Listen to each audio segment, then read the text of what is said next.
Usama bin Laden سے میری دوستی جو تھی اس سے پہلے سے تھی، افغان وار کی وجہ سے میری ملاقات بھی ہوتی تھی. جب بھی میں جاتا تھا عمرہ کرنے تو ملاقات ہوتی تھی. میں کبھی ان کے ہاتھ ٹھہرا نہیں ہوں، نہ گیا ہوں. کھانا چھانا وہ مجھے بیچتے رہے، میری والدہ میرے ساتھ ہوتی تھی. تو مجھے اسامہ بن لادن نے کہا کہ نواز شریف کے ساتھ آپ کی کیا پرابلم ہے، کیا چیز ہے جو آپ لوگ آپس میں اختلاف ہے. میں نے بولا وہ اپنے وعدے کا پابند آدمی نہیں ہے، جھوٹ بولتا ہے اور ان کے عزائم جو ہے وہ بہت آگے تک ہے، اور میں اس لیے ان کے مخالف ہوں، باقی میرا کوئی ایسا نہیں ہے. تو کہا یار آج وہ مجھ سے ملنا چاہ رہے ہیں، میرے پیچھے میرے کبھی دوست لگائے ہوئے ہیں، تو آپ میرے ساتھ چلے. یہ مدینہ منورہ کی بات ہے. تو میں نے کہا، کہتے اس میں گرین پیلس ہوٹل، اب وہ گرا دیا گیا ہوٹل، اس وقت 5 اسٹار ہوٹل ایک ہی تھا. تو میں نے کہا نہیں میں نہیں جاؤں گا، کیونکہ میاں صاحب سمجھیں گے کہ اگر کوئی آپ نے نہ کر دی یا انکار کر دیا تو وہ سمجھیں گے کہ میں نے آپ کو منع کیا ہے. تو کہا اچھا چلے آپ ایسے کریں کہ وہ تو کافی بڑا ان کا وہ ہے، وہ جو کیفیٹیریا ہے، تو آپ وہاں کسی جگہ پہ بیٹھ جائے، آپ وہاں پہ. تو میں اپنی والدہ کو بھی لے گیا تھا. تو وہاں میاں صاحب تھے اور میاں نواز شریف صاحب تھے، خواجہ خالد تھے جن کو وزیرستان میں جو ہو گیا ہوا یہ خواجہ خالد صاحب تھے، اور خالد خواجہ، اور ایک اور صاحب تھے اور میاں صاحب تھے. تو وہاں پہ میاں صاحب نے جس طریقے سے ان کو رام کیا تھا، مجھے ابھی تک یاد ہے، ان کے ایکشن بھی مجھے یاد ہے کہ جس طریقے سے بالکل ہی مطلب کچھ کرنے جو بھی تھا اس کے لیے وہ تیار تھے. ان کے پاؤں پہ یہاں پہ ہاتھ لگایا تھا. اور اسامہ ناراض ہو گئے تھے جب مجھے یہ آواز آئی کہ آئی لو آلسو جہاد، نواز شریف نے کہا. چونکہ ان کی انگریزی میری طرح ہے تو اس پہ اسامہ بہت سخت ناراض ہو گئے. اچھا. تو پھر یہ انہوں نے کہا کہ اب صرف ساڑھے مائی باپ ہو. یہ مجھے یہ لفظ ابھی تک یاد ہے. ان کے جہاد سے پیار کرنے پہ یا لو جہاد کے اوپر ناراض کیوں ہوئے؟ کیونکہ آئی آلسو لو جہاد میرا خیال ہے انگریزی میں اس طرح نہیں بولا جاتا ہے، جو انگریزی والے کہتے ہیں، مجھے تو اتنا نہیں پتا. تو خیر رات کو ہماری ملاقات ہوئی اسامہ کے ساتھ. اسامہ نے بتایا کہ وہ کشمیر اور افغان جہاد کے لیے ان کے بہت بڑے عزائم ہیں اور اپنا بھی بہت کچھ خرچ کرنے کے لیے تیار ہے. تو میں نے ان کو وہاں کر دیا ہے 150 ارب روپے کا.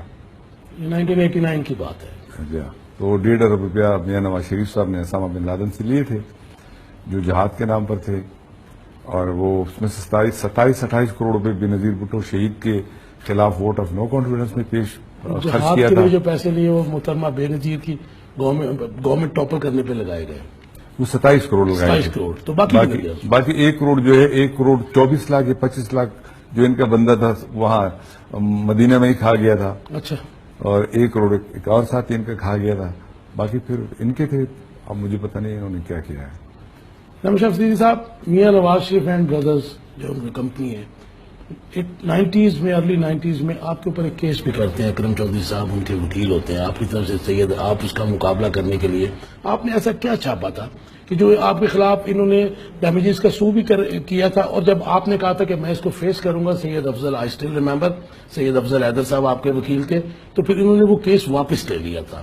وہ قوم ہمارے ویورز کو بتائیے کہ آپ نے ایسا کیا فرنٹیئر پوسٹ میں 90s کی سیاست میں، جس میں بڑی پولرائزیشن تھی، جس میں حکومتوں کا بڑا جبر تھا، آپ کو یاد ہے، تو اس میں آپ نے ایسا کیا چھاپا تھا؟ وہ ایسے ہوا تھا کہ میاں نواز شریف صاحب جیسے ہی پرائم منسٹر بنے تو ان کے 2-3 کام بڑے، آج بھی آپ ان کو دیکھ سکتے ہیں، اس کے ثبوت موجود ہے، زمین پر موجود ہے کافی بڑی شکل میں. ایک تو اپنے ہی لیے ایک ہی دن میں اور ایک ہی سیریل نمبر پہ جیسے 1 2 3 4 5 6 7 کارخانے اپنے نام پر مختلف ناموں پر الاٹ کروائے تھے. یہ رائے ونڈ کا پہلا کارخانہ جو ہے وہ ان کے لگے ہیں، رائے ونڈ جو انڈسٹریل زون ہے. تو ساتھ ایک کام انہوں نے یہ کر دیا کہ 24 شوگر پلانٹ الاٹ کروائے، اور اس کا ٹائم رکھا گیا تھا کہ 3 سال کے اندر یہ انسٹال ہونے ہیں، پروڈکشن میں آنے ہیں. اور ان جن کو وہ دیے گئے تھے ان سے اتفاق فاؤنڈری نے ایگریمنٹ کر لیا تھا کہ اتفاق فاؤنڈری سے لیے جائیں گے. اچھا جی. ان کی مشینری جو ہے شوگر پلانٹ جو ہے، اور 3 سال میں لگانے تھے. تو 3 سال کا مطلب یہ ہے کہ 3 سال میں تو وہ 24 تو نہیں بن سکتے ہیں. تو ہمیں تھوڑا سا شک ہوا، مجھے ہوا. تو ایک تو یہ تھا کہ اس وقت چینی کی ضرورت نہیں تھی، چینی ہمارے ہاں کافی وفادار تھی. تو دوسرا یہ تھا کہ انہوں نے جب یہ ایگریمنٹ کر لیا تھا، اس کے جن لوگوں سے کیا تھا وہ 2 میرے جاننے والے ہیں، وہ میں نے خود دیکھے تھے. تو انہوں نے بھی کہا کہ یار ہم بھی ایرانی ہمیں کیسے دیں گے، ایگریمنٹ تو ہم نے کر لیا. خیر پتہ چلا کہ میاں صاحب